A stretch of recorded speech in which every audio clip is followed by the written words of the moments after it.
Hello, my friends. Tony Moore, the culture architect, and what's up? I hope you're having a good week. You know, we are fully committed this year to providing you tools and resources to help you get out of the weeds. We want to see leaders like you lead more and do less.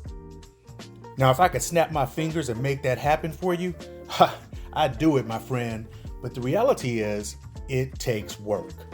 So let me share a quick story to illustrate what I mean. I was meeting with one of my coaching clients who had recently returned to work after about 8 or 10 days off. After speaking briefly about his much needed rest, I asked him, "So how did your team do in your absence?" He said, "They did better than they did in the past, but there were still far too many mistakes and oversights for a team that's been together as long as they have."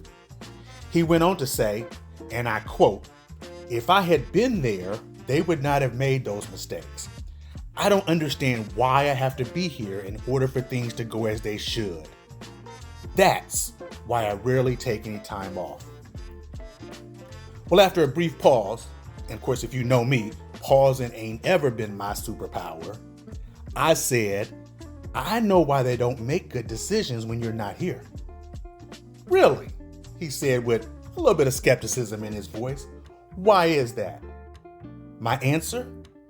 Because you have created an environment in which your team is totally dependent upon you. You set the direction, and then you tell everyone what to do, how to do it, and they depend upon you for the answers. Dependency on you is embedded in your team's culture, and you created it.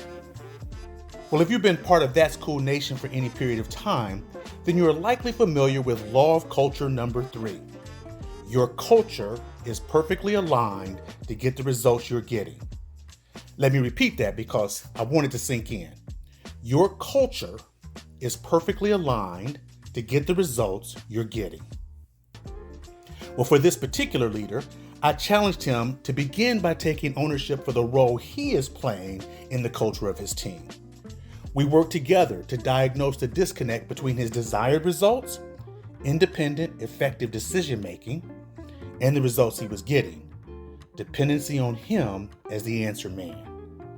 Armed with this data, we created a blueprint that he and his team could execute, ultimately taking their culture and their performance to the next level.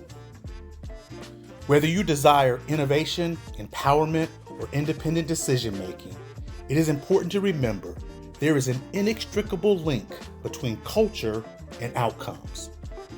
If you're not getting the outcomes you desire, perhaps you should start by examining your culture. Is that cool?